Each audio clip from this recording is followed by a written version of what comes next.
जी Hind friend, India और pride में आप सभी का स्वागत है। फ्रेंड्स, यहाँ पे देखिए यूजीसी नेट हिंदी साहित्य संबंधी गतिविधा में हमारे पाठ्यक्रम में जो कहानी विधा के तहत कहानी लगा हुआ है इंस्पेक्टर मातादीन चांद पर। ये जो कहानी है ये हरिशंकर परसाई द्वारा रचित कहानी है जो कि ठिठुरता हुआ गणतंत्र 1970 में प्रकाशन में आया, उसी में संकलित है। हरिशंकर परसाई जी के बारे में बात करें तो ये हिंदी के प्रसिद्ध लेखक और व्यंग्यकार रहे हैं। 1922 में इनका जन्म जमानी होशंगाबाद मध्य प्रदेश में हुआ। परसाई जी हिंदी के पहले रचनाकार थे जिन्होंने व्यंग्य को विधा का दर्जा दिलाया। तो ये बहुत इंपॉर्टेंट हो जाता है कि व्यंग्यात्मक ढंग से अपनी अभिव्यक्ति करने वाले लेखकों में एक, और व्यंग्य को भी एक दर्जा दिलाने का कार्य करते हैं व्यंग्य विधा के रूप में, जो कि आप कोई भी बहुत ही कठोर चीज़ यानी सामाजिक व्यंग्य के रूप में हल्के फुल्के मनोरंजन के साथ जो है परोसते हैं, लेकिन उसका जो उद्देश्य होता है वो बहुत गहरा होता है। इनकी कुछ रचनाएं हैं जिनमें है हंसते हैं रोते हैं, जैसे उनके दिन फिरे, भोला राम का जीव। भोला राम का जीव तो कहानी संग्रह बहुत ही प्रसिद्ध है। बाकी हंसते हैं रोते हैं, जैसे उनके दिन फिरे। उपन्यास है रानी नागफनी की कहानी, तट की खोज, ज्वाला और जल, और इनके संस्मरण हैं तिरछी रेखाएं। कुछ लेख संग्रह भी इनके हैं। प्रसिद्ध लेख संग्रहों में देखिए जैसे तुलसीदास चंदन घिस है, तब की बात और थी, भूत के पांव पीछे, बेईमानी की परत, अपनी अपनी बीमारी, प्रेमचंद के फटे जूते। तो देखिए इन्होंने ऐसे भी लेख लिखे हैं, प्रेमचंद के फटे जूते, तुलसीदास चंदन घिसे, पगडंडियों का जमाना, शिकायत मुझे भी है, आवारा भीड़ के खतले, ऐसा भी सोचा जाता है, सदाचार का तावीज, विकलांग श्रद्धा का दौर। तो इनके लेख संग्रहों से काफ़ी क्वेश्चन आते हैं, इनको बहुत ही ध्यान से आपको सुनना है। तब की बात और थी, भूत के पांव पीछे, बेईमानी की परत, अपनी अपनी बीमारी, प्रेमचंद के फटे जूते, माटी कहे पुकार के, काक भगोड़ा, आवारा भीड़ के खतरे, ऐसा भी सोचा जाता है, वैष्णव की फिसलन, पगडंडियों का जमाना, शिकायत मुझे भी है, उखड़े खंबे, सदाचार का तावीज, विकलांग श्रद्धा का दौर, तुलसीदास चंदन घिसे, हम एक उम्र से वाकिफ हैं, बस की यात्रा। परसाई रचनावली साजी तथा वल जो है परसाई जो रचनावली है ये नई दिल्ली से जो प्रकाशन में आया, और इनके जो केंद्रित साहित्य हैं आँखन देखी, देश के इस दौर में, विकलांग श्रद्धा का दौर के लिए तो परसाई जी को 1982 में साहित्य अकादमी पुरस्कार से भी सम्मानित किया गया था। वैसे ये जो रचना हम करने वाले हैं, जो आज कहानी पढ़ने वाले हैं, इसमें देखिए आप ठिठुरता हुआ गणतंत्र, कर कमल हो गए वह जो आदमी है ना, राम की लुगाई और गरीब की लुगाई, सदगुरु का कहना, छोटी सी बात, हम बिहार में चुनाव लड़ रहे हैं, इंस्पेक्टर मातादीन चांद पर, फिल्मी रोमांच, प्रेम पुजारी, अगर मैं फिल्म बनाता। तो ये कुछ जो है कहानियाँ जो है इसमें संकलित है, काफ़ी कहानियाँ हैं, जैसे मुखड़ा क्या देखे फोटो में, सवेटनेंट की कथा, फ़ोन टालने की कला, अपना चाचा एशियाई फ्लू, दूसरे की महिमा ढोने वाले, मेरे जीप कट के नाम, एक काना, एक इंच कताना, चांद पर नहीं जा सका, साहित्य और नंबर 2 का कारोबार, ग्रांट अभी तक नहीं आई, तटस्थ, बारात की वापसी, एक सुपरमैन।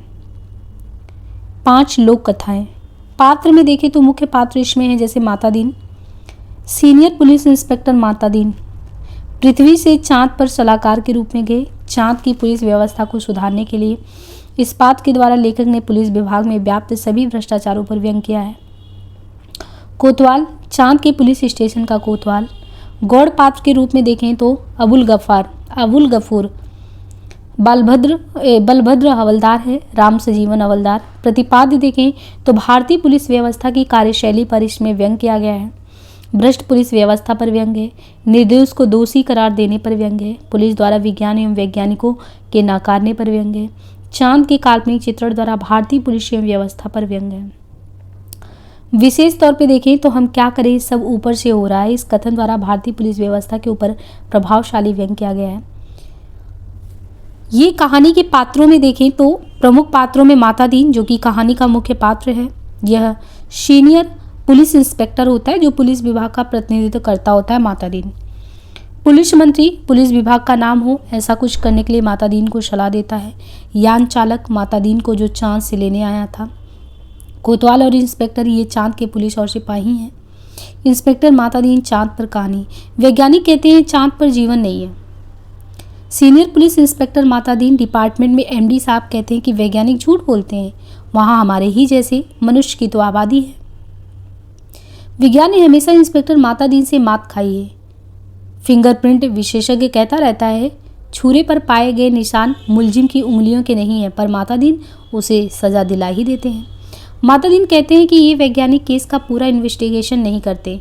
उन्होंने चांद का उजला हिस्सा देखा और कह दिया वहाँ जीवन नहीं है। मैं चांद के अंधेरे हिस्से का देख कर आया हूँ, वहाँ मनुष्य जाति है। और ये बात सही है क्योंकि अंधेरे पक्ष के मातादीन माहिर माने जाते हैं। पूछा जाएगा इंस्पेक्टर मातादीन चांद पर क्यों गए थे? टूरिस्ट के हैसियत से या किसी फरार अपराधी को पकड़ने? नहीं, वे भारत की तरफ से सांस्कृतिक आदान प्रदान के अंतर्गत गए थे। चांद सरकार ने भारत सरकार को लिखा था यूँ हमारी सभ्यता बहुत आगे बढ़ी है, पर हमारी पुलिस में पर्याप्त सक्षमता ही नहीं है।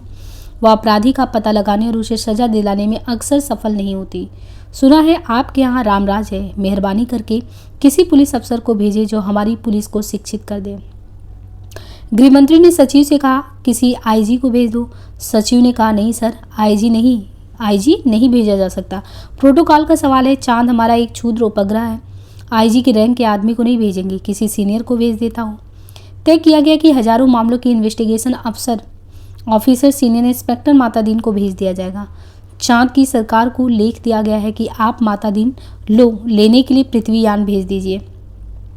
पुलिस मंत्री ने मातादीन को बुलाकर कहा तुम भारतीय पुलिस की उज्जवल परंपरा के दूत की हैसियत से जा रहे हो। ऐसा काम करने के सारे अंतरिक्ष में डिपार्टमेंट की ऐसी जय जयकार हो कि पीएम को भी सुनाई पड़ जाए। मातादीन की यात्रा का दिन गया। एक यान अंतरिक्ष अड्डे पर उतरा। मातादीन सबसे विदा लेकर यान की तरफ बढ़े। वे धीरे धीरे कहते जा रहे थे प्रविशी नगर कीजिए सब काजा, हृदय राखी कौशलपुर राजा। यान के पास पहुंचकर मातादीन ने मुंशी अब्दुल गफूर को पुकारा। मुंशी गफूर ने एड़ी मिलाकर सल्यूट फटकारा, बोला जी पेटसा, FIR रख दी है। जी पेटसा और रोज नमाचे का नमूना। जी पेटसा। वे यान में बैठने लगे। हवलदार बलवद्दर को बुलाकर कहा हमारे घर में जचकी के बखत अपने खटला को मदद के लिए भेज देना। बलवद्दर ने कहा जी पेटसा।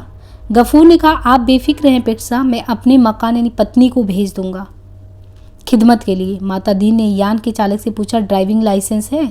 जी हाँ साहब। और गाड़ी में बत्ती ठीक है कि नहीं? जी ठीक है। मातादीन ने कहा सब ठीक ठाक होना चाहिए वरना हरामजादी का बीच अंतरिक्ष में चलान कर दूंगा। चंदवा से आए चालक ने कहा हमारे यहाँ आदमी से इस तरह नहीं बोलते। मातादीन ने कहा जानता हूँ वे तुम्हारी पुलिस कमज़ोर है, अभी मैं उसे ठीक करता हूँ। मातादीन यान में कदम रखे ही रहे थे कि हवलदार राम सजीवन भागता हुआ आया। बोला पेटसा, SB साहब के घर में से कहे हैं कि चास से एड़ी चमकने का पत्थर लेते आना। और मातादीन खुश हुए, बोले कह देना भाई साहब से ज़रूर लेता आऊँगा। वे यान में बैठे और यान उड़ चला। पृथ्वी के वायुमंडल से यान बाहर निकला ही था कि मातादीन ने चालक से कहा अब हॉर्न क्यों नहीं बजाता? चालक ने जवाब दिया आसपास लाखों मील में कुछ नहीं है। मातादीन ने डांटा मगर रूल इज रूल, हॉर्न तो बजाना चाहिए। चालक अंतरिक्ष में हॉर्न बजाता हुआ यान को चाँद पर उतार लिया और अंतरिक्ष अड्डे पर जो है पुलिस अधिकारी मातादीन के स्वागत के लिए खड़े थे। मातादीन रॉप से उतरे और उन अफसरों के कंधों पर नजर डाली। वहाँ किसी के स्टार नहीं लगा था, फीते भी किसी के नहीं लगे थे, लिहाजा मातादीन ने एड़ी मिलाना और हाथ उठाना जरूरी नहीं समझा। फिर उन्होंने सोचा मैं यहाँ इंस्पेक्टर की हैसियत से नहीं सलाहकार की हैसियत से आया हूँ। मातादीन को वे लीग फाइनल में ले गए और एक अच्छे बंगले में उन्हें टिका दिया। एक दिन आराम करने के बाद मातादीन ने काम शुरू कर दिया। पहले उन्होंने पुलिस लाइन का मुलाहाजा किया। शाम को उन्होंने आईजी से कहा आपके यहाँ पुलिस लाइन में हनुमान जी का मंदिर नहीं है, हमारे रामराज में पुलिस लाइन में हनुमान जी का मंदिर है। आईजी ने कहा हनुमान कौन थे? हम नहीं जानते। मातादीन ने कहा हनुमान का दर्शन हर कर्तव्य परायण पुलिस वालों के लिए जरूरी है। हनुमान सुग्रीव के यहाँ स्पेशल ब्रांच में थे, उन्होंने सीता माता का पता लगाया था। एबडेक्शन का मामला था दफ़ा 362। हनुमान जी ने रावण को सजा वहीं दे दी थी, उसकी प्रॉपर्टी में आग लगा दी। पुलिस को यह अधिकार होना चाहिए कि अपराधी को पकड़े और वहीं सजा दे, अदालत में जाने का झंझट ही नहीं। मगर ये सिस्टम अभी हमारे राम राज में भी चालू नहीं हुआ है। हनुमान जी के काम से भगवान राम बहुत खुश हुए। वे उन्हें अयोध्या ले आए और टाउन ड्यूटी में तैनात कर दिए। वही हनुमान हमारे आराध्य देव हैं। मैं उनकी फ़ोटो लेते आया, उस पर से मूर्तियाँ बनवाई और हर पुलिस लाइन में स्थापित करवाई। थोड़े ही दिनों में चाँद की हर पुलिस लाइन में हनुमान जी स्थापित हो गए। माता दी उन कांडों का अध्ययन ही कर रहे थे जिसे पुलिस लापरवाह और अलाल हो गई और अपराधों पर ध्यान नहीं देती। कोई कारण नहीं मिल रहा था। एकाएक उनकी बुद्धि में एक चमक आई। उन्होंने मुंशी से कहा, जरा तनख्वाह का रजिस्टर बताओ। तनख्वाह का रजिस्टर देखा तो सब समझ गए, कारण पकड़ में आ गया। शाम को उन्होंने पुलिस मंत्री से कहा, मैं समझ गया कि आपकी पुलिस मुस्तैद क्यों नहीं है। आप इतनी बड़ी तनख्वाह देते हैं, इसलिए सिपाही को 500, थानेदार को 1000, ये क्या मजाक है? आखिर पुलिस अपराधी को क्यों पकड़े? हमारे यहाँ सिपाही को 100 और इंस्पेक्टर को 200 देते हैं, तो भी 24 घंटे जुर्म की तलाश करते हैं। आप तनख्वाह फौरन घटाइए। पुलिस मंत्री ने कहा, मगर ये तो अन्याय होगा। अच्छा वेतन नहीं मिलेगा तो वे काम ही क्यों करेंगे? माता दी ने कहा, इसमें कोई अन्याय नहीं है। आप देखेंगे कि पहली घटी हुई तनख्वाह मिलते ही आपकी पुलिस की मनोवृत्ति में कैसे क्रांतिकारी परिवर्तन हो जाएगा। पुलिस मंत्री की तनख्वाह घटा दी और 2-3 महीने में सचमुच बहुत फर्क आ गया। पुलिस एकदम मुस्तैद हो गई, सोते से एकदम जाग गई, चारों तरफ नजर रखने लगी। अपराधियों की दुनिया में घबराहट सी छा गई। पुलिस मंत्री ने तमाम थानों के रिकॉर्ड बुलाकर देखे, पहले से कई गुना अधिक केस रजिस्टर हुए। उन्होंने माता दी से कहा, मैं आपकी सूझ की तारीफ करता हूँ। आपने क्रांति कर दी, पर यह हुआ किस तरह? माता दी ने समझाया, बात मामूली है। कम तनख्वाह दोगे तो मुलजिम की गुजर नहीं होगी। 100 रुपये में सिपाही बच्चे को नहीं पाल सकता। 200 इंस्पेक्टर ठाट बाट नहीं मेंटेन कर सकते। उसे ऊपरी आमदनी करनी ही पड़ती है, और अपनी ऊपरी आमदनी तभी होगा जब वह अपराधी को पकड़ेगा, गरज की वह अपराधों पर नजर रखेगा, सचेत कर्तव्य परायण और मुस्तैद होगा। हमारे रामराज के स्वच्छ और सक्षम प्रशासन का यही तो रहस्य है। चंद्रलोक में इस चमत्कार की खबर फैल गई। लोग माता दीन को देखने आने लगे कि वह आदमी कैसा है जो तनख्वाह कम करके सक्षमता ला देता है। पुलिस के लोग भी खुश थे। वे कहते, गुरु आप इधर ना पधारते तो हम सभी कोरी तनख्वाह से ही गुजारा करते रहते। सरकार भी खुश थी कि मुनाफे का जो है बजट बनाने वाला था। आधी समस्या तो सॉल्व हो गई। पुलिस अपराधी पकड़ने लगी थी। अब मामले की जांच विधि में सुधार करना रह गया था। अपराधी को पकड़ने के बाद उसे सजा दिलाना। माता दी इंतजार कर रही थी कि कोई बड़ा केस हो जाए तो नमूने के तौर पर उसका इन्वेस्टिगेशन कराया जाए। एक दिन आपसी मारपीट में एक आदमी मारा गया। माता दीन कोतवाली में आकर बैठ गए और बोले, नमूने के लिए इस केस का इन्वेस्टिगेशन मैं करता हूँ। आप लोग सीखिए, यह कत्ल का केस है। कत्ल के केस में एविडेंस बहुत पक्का होना चाहिए। कोतवाल ने कहा, पहले कातिल का पता लगाया जाएगा, तभी तो एविडेंस इकट्ठा किया जाएगा। माता दीन ने कहा, नहीं, उल्टे मत चलो, पहले एविडेंस देखो। क्या कहीं खून मिला किसी के कपड़ों पर या और कहीं? एक इंस्पेक्टर ने कहा, हाँ, मारने वाले तो भाग गए थे, मृतक सड़क पर बेहोश पड़ा था। एक भला आदमी वहाँ रहता है, उसने जो है उठाकर अस्पताल भेजा। उस भले आदमी के कपड़ों पर खून के दाग लग गए थे। माता दी ने कहा, उसे फौरन गिरफ्तार करो। कोतवाल ने कहा, मगर उसने तो मरते हुए आदमी की मदद की थी। माता दी ने कहा, वो सब तो ठीक है, पर तुम खून के दाग ढूंढने और कहाँ जाओगे? जो एविडेंस मिल रहा है तो उसे कब्जे में करो। वो भला आदमी पकड़कर बुलवा लिया गया। उसने कहा, मैंने तो मरते आदमी को अस्पताल भिजवाया था, मेरा क्या कसूर है? चांद की पुलिस उसकी बात से एकदम प्रभावित हुई। माता दीन प्रभावित नहीं हुए। सारा पुलिस महकमा उत्सुक था कि माता दीन क्या तर्क निकालते हैं। माता दी ने उसे कहा, पर तुम झगड़े की जगह क्यों गए हो? उसने जवाब दिया, मैं झगड़े की जगह नहीं गया, मेरा वहाँ मकान है। झगड़ा मेरे मकान के सामने हुआ। अब फिर माता दीन की प्रतिभा की परीक्षा थी। सारा महकमा उत्सुकता से देख रहा था। माता दीन ने कहा, मकान तो ठीक है, पर मैं पूछता हूँ, झगड़े की जगह जाना ही क्यों? इस तरह का कोई जवाब नहीं था। वह बार बार कहता, मैं झगड़े की जगह नहीं गया, मेरा वहाँ मकान है। माता दी ने उसे जवाब देते, सो ठीक है, पर झगड़े की जगह जाना ही क्यों? इस तर्क प्रणाली से पुलिस के लोग बहुत प्रभावित हुए। अब माता दी ने इन्वेस्टिगेशन का सिद्धांत समझाया। देखो, आदमी मारा गया तो यह पक्का है किसी ने उसे ज़रूर मारा होगा। कोई कातिल, किसी को सज़ा होनी है। सवाल है कि किसको सज़ा होनी है। पुलिस के लिए यह सवाल इतना महत्व नहीं रखता जितना यह सवाल कि जुर्म किस पर साबित हो सकता है या किस पर साबित होना चाहिए। कत्ल हुआ है तो किसी मनुष्य को सज़ा होगी ही, मारने वालों को होती है या बेकसूर को होती है। दूसरा सवाल ये है कि किस पर जुर्म साबित होना चाहिए। इसका निर्णय इन बातों से होगा कि क्या वह आदमी पुलिस के रास्ते में आता है नहीं, क्या उसे सजा दिलाने से ऊपर के लोग खुश होंगे या नहीं। माता दीन को बताया गया कि वह आदमी भला है, पर पुलिस अन्याय करे तो विरोध करता है। जहाँ तक ऊपर के लोगों का सवाल है, वह वर्तमान सरकार की विरोधी राजनीति वाला है। माता दी ने टेबल ठोकर कहा, फर्स्ट क्लास केस, पक्का एविडेंस और ऊपर का सपोर्ट। एक इंस्पेक्टर ने कहा, पर हमारी गले ये बात नहीं उतरती कि एक निरपराध भले आदमी को सजा दिलाई जाए। माता दी ने समझाया, देखो, मैं समझा चुका हूँ कि उसी ईश्वर का अंश है। सजा इसे हो या कातिल को, फांसी पर तो ईश्वर ही चढ़ेगा ना। फिर तुम्हें कपड़ों पर खून मिल रहा है, इसे छोड़कर तुम कहाँ खून ढूंढते फिरोगे? तुम तो भरो FIR। माता दीन जी ने एफआईआर भरवा दी, बखत जरूरत के लिए खाली जगह को छुड़वा दी। दूसरे दिन पुलिस कोतवाल ने कहा, गुरुदेव हमारी तो बड़ी आफत है, तमाम भले आदमी आते हैं और कहते हैं उस बेचारे बेकसूर को क्यों हम फंसा रहे हैं, ऐसा तो चंद्रोग में कभी नहीं हुआ, बताइए हम क्या जवाब दें। माता दी ने कोतवाल से कहा, घबराओ मत, शुरू में इस काम में आदमी को शर्म आती ही है, आगे तुम्हें बेकसूर को छोड़ने में शर्म आएगी। हर चीज़ का जवाब है, जब आपके पास जो आए उसे कह दो, हम जानते हैं वो निर्दोष है पर हम क्या करें, ये सब ऊपर से ही हो रहा है। कोतवाल ने कहा, तब वे एसपी के पास जाएंगे। माता दीन बोले, एसपी भी कह दे ऊपर से ही हो रहा है, तब वे आईजी के पास जाएंगे। आईजी भी कहे कि सब ऊपर से हो रहा है, तब वे लोग मंत्री के पास जाएंगे। पुलिस मंत्री भी कहेंगे मैं क्या करूं, ये सब ऊपर से हो रहा है, तो वे प्रधानमंत्री के पास जाएंगे। प्रधानमंत्री भी कहें कि मैं जानता हूँ कि वह निर्दोष है पर यह ऊपर से हो रहा है। कोतवाल ने कहा, तब वे माता दी ने कहा, तब वे किसके पास जाएंगे, भगवान के पास। भगवान के पास नहीं, मगर भगवान से पूछकर कौन लौट सका है। कोतवाल चुप रह गया, वह इस महान प्रतिभा से चमत्कृत था। माता दी ने कहा, एक मुहावरा ऊपर से हो रहा है, हमारे देश में 25 सालों से सरकारों को बचा रहे हो, तुम इससे सीख लो। केस की तैयारी होने लगी। माता दी ने कहा, आप 4-6 चश्मदीद गवाहें लाओ। कोतवाल, चश्मदीद गवाह कैसे मिलेंगे, जब किसी ने उसे मारते देखा ही नहीं तो गवाह कैसे कोई होगा। माता दी ने सर ठोक लिया, किन बेवकूफ़ों के बीच फंसा दिया गवर्नमेंट ने, इन्हें तो ABCD भी नहीं आती। झल्ला कर कहा, चश्मदीद गवाह किसे कहते हैं जानते हो, चश्मदीद गवाह वो नहीं है जो देखे, बल्कि वह है जो कहे कि मैंने देखा है। कोतवाल ने कहा, ऐसा कोई क्यों कहेगा।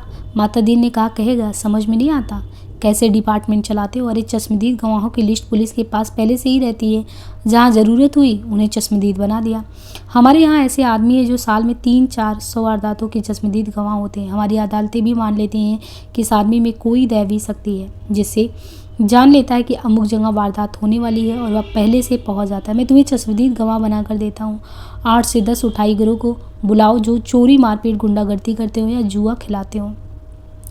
दूसरे दिन शहर के 8 से 10 नौरतन कोतवाली में हाजिर थे। उन्हें देखकर माता दीन गदगद हुए। बहुत दिन हो गए थे ऐसे लोगों को देखे, बड़ा सुना सुना सा लग रहा था। माता दीन का प्रेम उमड़ पड़ा। जिनसे कहा, तुम लोगों ने उस आदमी को लाठी से मारते देखा था ना। वे बोले, नहीं देखा साहब, हम वहाँ थे ही नहीं। माता दीन जानते थे ये पहला मौका है। फिर उन्होंने कहा, वहाँ नहीं थे, ये मैंने माना, पर लाठी मारते देखा तो था। उन लोगों को लगा कि यह पागल आदमी है, तभी ऐसा ऊट पटांग बातें कहता। वे हंसने लगे। माता दी ने कहा, हंसो मत, जवाब दो। वे बोले, जब थे ही नहीं तो कैसे तुमने देखा। तो माता दी ने गुर्रा कर कहा ना कैसे देखा, सो बताता हूँ। तुम लोग जो काम करते हो सब इधर उधर दर्जे के, हर एक को कम से कम 10 साल जेल में डाला जा सकता है। तुम ये काम आगे भी करना चाहते हो या जेल जाना चाहते हो। वे घबरा कर बोले, साहब हम जेल नहीं जाना चाहते। माता दी ने कहा, ठीक, तो तुमने उस आदमी को लाठी मारते देखा कि नहीं। वे बोले, देखा साहब।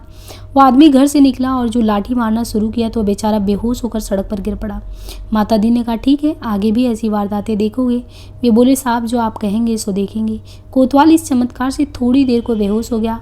हिस आया तो माता दी के चरणों पर गिर पड़ा। माता दी ने कहा, हटो, काम करने दो। कोतवाल पाँव से लिपट गया, कहने लगा, मैं जीवन भर इन श्री चरणों में पड़ा रहना चाहता हूँ।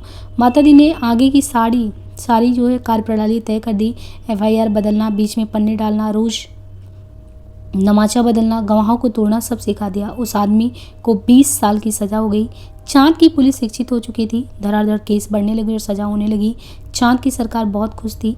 पुलिस की ऐसी मुस्तैदी भारत सरकार के सहयोग का ही नतीजा था। चांद की संसद ने एक धन्यवाद का प्रस्ताव पेश किया। एक दिन माता दीन जी का सार्वजनिक अभिनंदन किया गया। वे फूलों से लदी खुली जी पर बैठे थे। आसपास जय जयकार करते हजारों लोग। वे हाथ जोड़कर अपने गृह मंत्री के स्टाइल में जवाब दे रहे थे। जिंदगी में पहली बार ऐसा कर रहे थे, इसलिए थोड़ा अटपटा लग रहा था। 26 साल पहले पुलिस में भर्ती होते वक्त किसने सोचा था कि एक दिन दूसरे लोक में उनका ऐसा अभिवादन होगा। वे पछताए, अच्छा होता कि इस मौके के लिए कुर्ता, टोपी और धोती ले आते। भारत के पुलिस मंत्री टेलीविज़न पर बैठे ये दृश्य देख रहे थे और सोच रहे थे, मेरी सद्भावना यात्रा के लिए वातावरण बन गया। कुछ महीने निकल गए, बच्चों को कोई नहीं बचाता।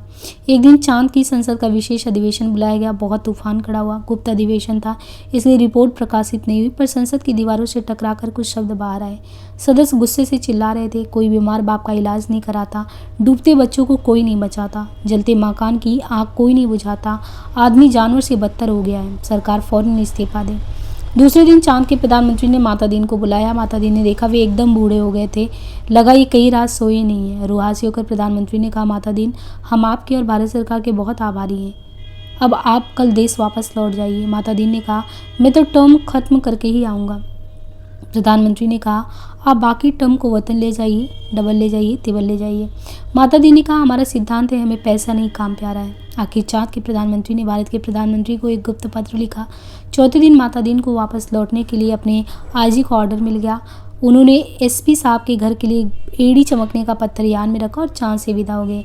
उन्हें जाते देख पुलिस वाले रो पड़े। बहुत अरसे तक ये रहस्य बना रहा कि आखिर चाँद में ऐसा क्या हो गया कि माता दीन को इस तरह एकदम ही लौटना पड़ा। चाँद के प्रधानमंत्री ने भारत के प्रधानमंत्री को क्या लिखा था? एक दिन वहाँ पत्र खुल ही गया। उसमें लिखा था, इंस्पेक्टर माता दीन की सेवाएं हमें प्रदान करने के लिए अनेक धन्यवाद, पर अब आप उन्हें फ़ौरन बुला लें। हम भारत को मित्र देश समझते थे, पर आपने हमारे साथ शत्रुवत व्यवहार किया। हम भोले लोगों से आपने विश्वासघात किया है। आपके माता दी ने हमारी पुलिस को जैसा कर दिया, उसके नतीजे ये हुए हैं कि कोई आदमी किसी मरते हुए आदमी के पास नहीं जाता, इस डर से कि वह कत्ल के मामले में फंसा दिया जाएगा। बेटा बीमार बाप की सेवा नहीं करता, वो डरता है बाप मर गया तो उस पर कहीं हत्या का आरोप नहीं लगा दिया जाए। घर जलते रहते हैं और कोई बुझाने नहीं जाता, डरता है कि कहीं उस पर आग लगाने का जुर्म कायम न कर दिया जाए। बच्चे नदी में डूबते रहते हैं और कोई उन्हें नहीं बचाता, इस डर से कि उस पर बच्चों को डुबाने का आरोप न लग जाए। सारे मानवीय संबंध समाप्त हो रहे हैं। माता दीन जी हमारी आधी संस्कृति नष्ट कर दी है। अगर वे यहाँ रहे तो पूरी संस्कृति नष्ट कर देंगे। उन्हें फ़ौरन राम राज में बुला लिया जाए। तो देखिए, एक व्यंग्यात्मक जो है रचना के माध्यम से जो लेखक कहना चाहते हैं, तो हम क्या करें, सब ऊपर से हो रहा है। इस कथन द्वारा भारतीय पुलिस व्यवस्था के ऊपर प्रभावशाली व्यंग्य किया गया है। प्रमुख उदाहरण है कि वे भारत की तरफ से सांस्कृतिक आदान प्रदान के तहत गए थे। चांद सरकार ने भारत सरकार को लिखा था, यूँ हमारी सभ्यता बहुत आगे बढ़ी, पर हमारी पुलिस में पर्याप्त सक्षमता नहीं है। वह अपराधी का पता लगाने और उसे सजा दिलाने में अक्सर सफल नहीं होती। सुना है आपके यहाँ रामराज है, मेहरबानी करके किसी पुलिस अफसर को भेजे जो हमारी पुलिस को शिक्षित कर दे।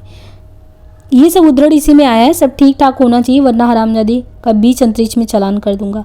आदमी मारा गया तो ये पक्का है किसी ने उसे ज़रूर मारा। कोई कातिल, किसी को सज़ा होनी चाहिए। सवाल है किसको सज़ा हो। पुलिस के लिए ये सवाल इतना महत्व नहीं रखता जितना ये सवाल कि जुर्म किस पर साबित हो सकता है या किस पर होना चाहिए। कत्ल हुआ है तो किसी मनुष्य को सज़ा होगी ही, मारने वालों को होती है, बेकसूर को। आपने सोचने की बात नहीं है। मनुष्य सब बराबर है, सब में उसी परमात्मा का अंश है। हम भेदभाव नहीं करते। यह पुलिस का मानवतावाद है। दूसरा सवाल है किस पर जुर्म साबित होना चाहिए। इसका निर्णय इन बातों से होगा। क्या वह आदमी पुलिस के रास्ते में आता है? क्या उसे सज़ा दिलाने से ऊपर के लोग खुश होंगे? एक मुहावरा है कि ऊपर से हो रहा है। हमारे देश में 25 सालों से सरकारों को बचा रहा है। तुम इसे सीख लो। चश्मदीद गवाह वह नहीं है जो देखे, बल्कि वह है जो कहे कि मैंने देखा। तो इस तरीके से जो है यहाँ पे कहानी जो है व्यंग्यात्मक ढंग से ही कही गई। कहानी यहाँ पे समाप्त होती है। बाकी हम मिलते हैं नेक्स्ट कहानी के साथ। आज के लिए इतना ही। धन्यवाद।